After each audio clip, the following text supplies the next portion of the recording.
a presentation's about getting switched on, I'm just saying there's a lot of people switched off. If you're going out for a listing presentation, you walk into that home, you should brighten that place when you walk in. Is that true? Some people brighten it when they leave. I want you to think of something right now that you want to get yourself to do more of, a key goal that you want to achieve, something you are committed to achieving, something you're committed to start doing. A streak starts with one. When you add one new discipline, one new streak in your life, it impacts everything else. Key thing you got to do is to make a decision, no matter what, I have what it takes to do this business and I'm going to be successful. Is that right?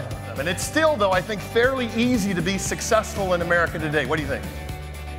Here's why. It's fairly easy to be successful because so many people are satisfied with being mediocre at what they do. With you guys, either you place the business or you don't place the business. There's no participation trophy. Hey, nice quote, good job, way to go, right?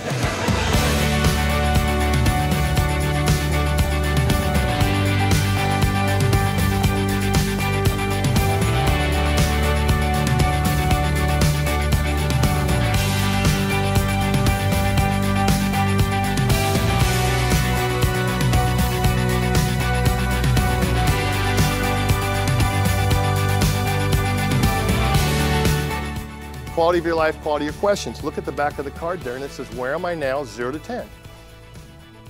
0's comatose, 10, you're at your best. There's not a great performer, athlete, actor who just jumps on stage, is that right? They have some kind of routine. Any Rolling Stones fans here? Any Rolling Stones fans? Mick is 72, out on tour, bringing it every single night. Got his A game every single night. I saw a story about the Stones. They were in Rio doing a program on the beach for 1 million people. How do you set up speakers for 1 million people so there's no feedback and no echo? But the key thing that is, okay, here's how Ronnie Wood likes his dressing room, okay? Here's how Keith likes his. That was very interesting, okay? And then Mick needed to have, they said, a 40-yard stretch in his dressing room. That was the key thing he had to have. Why did he have that? Because he is doing wind sprints before he takes that stage, everybody. He brings it every night. The belief I have here, it says this, bring the energy into the day with you. You want to be switched on more often, you want to add more value, you want to have more fun, bring the energy. If you have low energy, does that impact your business? Impacts your relationships, okay? Impacts the ability to be a thermostat. So that's what I'm going to talk about here. And here's the question. We're going to talk about what's your routine. You got to have a routine. You can't wing it. You can't wait for something to happen. Oh, then I'm going to feel better. Smile for me, smile. And on the count of 3, we're just going to go 1, 2, 3, yes. Here we go. Big smile, quiet. 1, 2, 3, yes. Okay, some of you couldn't hold back. That's okay, that's good. A couple of you are doing what I call the 2 to a 10 to a 2. This is what it looks like. Yes. Try it again, a little more energy. Yes, here we go. 1, 2, 3, yes. Okay, now a little bit more volume. 1, 2, 3, yes. Okay, not bad. Now I want you to do it one more time. More volume, but I want you to hold it for 5 seconds. Big smile, big smile. Here we go. 1, 2, 3, yes. Now turn around, look at your friends. Turn around, look, look, look, look, look. I know that's kind of silly, but that, some of you feel better than you have in a month right there. That's good. Okay? But I'm just saying, here's the energy you need. I mean, at the end of the day, can your home life get off track first 5 seconds in the door? You got to take a second, look up and smile and say, why am I so blessed to have this family? What do I love about them? Yes. Don't walk in, oh, it's been a bad day. Give me a beer in a half an hour. Get the hell out of my way. Not recommended, okay?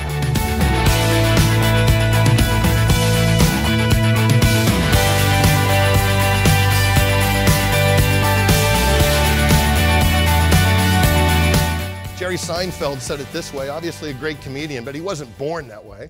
And this is what he said. Way to become a better comic, create better jokes. Way to create better jokes is to write them how often, everybody? Every day. If you read his biography, he had a calendar on the wall in his bathroom day after day after day, forcing himself to write new material. Year after year after year, every day, day after day after day. Here's the punchline I want you to consider. Skipping one day makes it easier to skip the next day. Is that right? Don't kill your streak. Personal growth, everybody. We're driving success from within. Pick an area you need to get at. Pick an area you're making right now. Put in a new discipline. Find a way to live that thing day after day. Getting better in one area opens up possibilities for every other area of your life.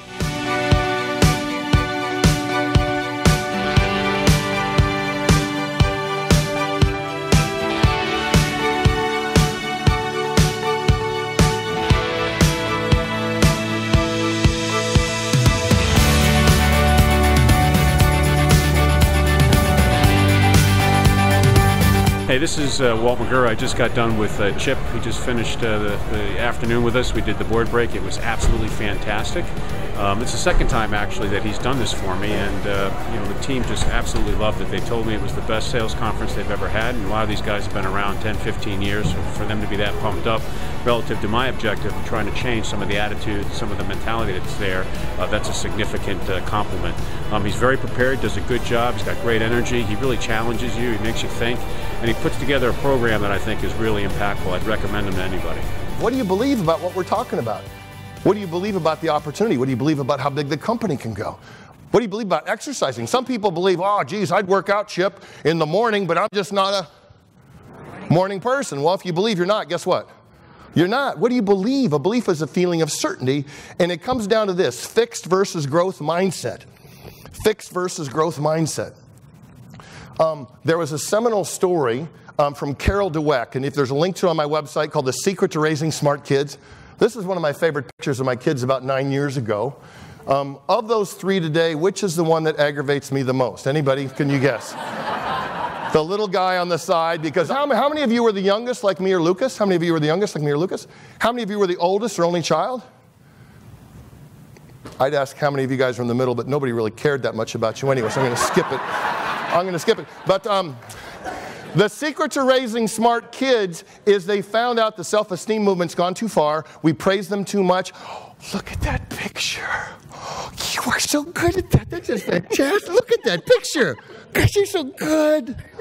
But you, Johnny, you are special, Johnny. He's like, damn right. But Dennis, you are so gifted, right? And after a while, we tell them they're so smart and gifted, they what? Believe it. I've been blessed with superior intellect. And they think they're so smart, therefore they don't have to what? Work at it, because I'm so smart. Those are the kids who don't put themselves in situations they might fail because they don't want to look bad. Opposite end of that spectrum is kids who weren't told they were brilliant or smart. Those are the kids overdiagnosed ADHD, ADD, learning disability, and the kid thinks they're less than. Is it possible? And it can be in their identity forever. So part of the key, the secret to raising smart kids, is to tell them stories of people who had less talent but overcame that. The best line of the article, it's worth reading, five pages, and the teacher's saying, you know what, you're making new connections every day. You think you're frustrated? That's okay. You're getting smarter every single day. And the kid said, you mean I don't have to be dumb anymore? It never dawned on him that his intelligence was growth. The people who move towards mastery know they are a work in progress. At a recent meeting we had in April with about 200 franchisees and general managers, we hired Chip Eichelberger.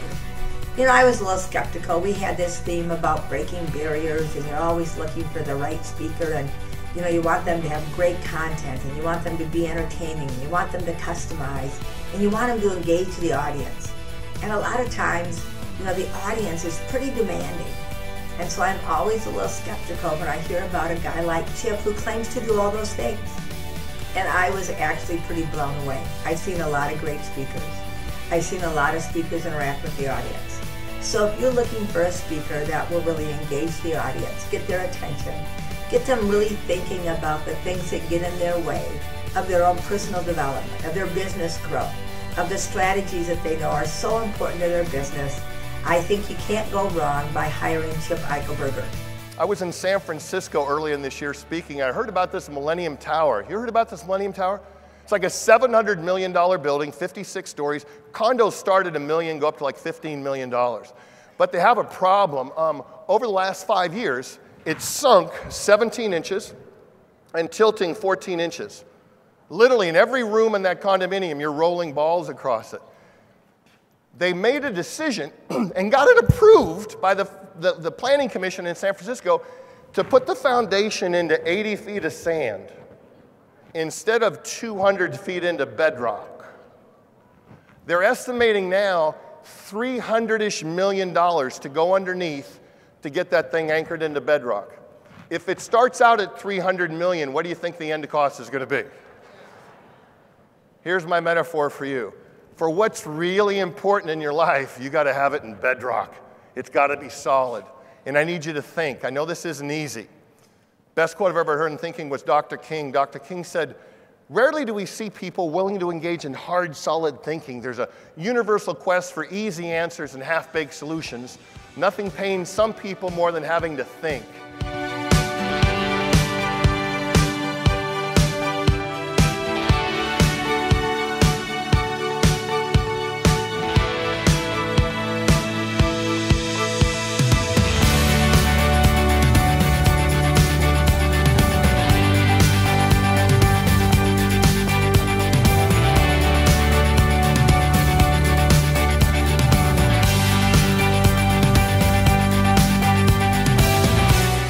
Hi, this is Chip Eichelberger. Thanks for taking the time to watch my demo. I know you're in the middle of trying to find, quote, the right speaker for your event.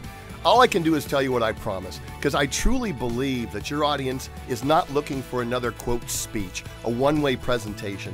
People are truly dying for engagement. If you bring me in, here's what you're going to get. You're going to get somebody who does their homework. I'm not going to phone it in. I'm going to do interviews with people. I will quote them from stage. I'm going to prepare interactive handouts that get people involved and make the message sticky. I'm going to bring humor. I'm going to bring high energy, and I'm going to be fun in an impactful way that your audience will remember. If you bring me in, I promise I will work hard to exceed your expectations. Please contact the Bureau rep who recommended me so we can figure out how we can partner together to make your event the best one ever.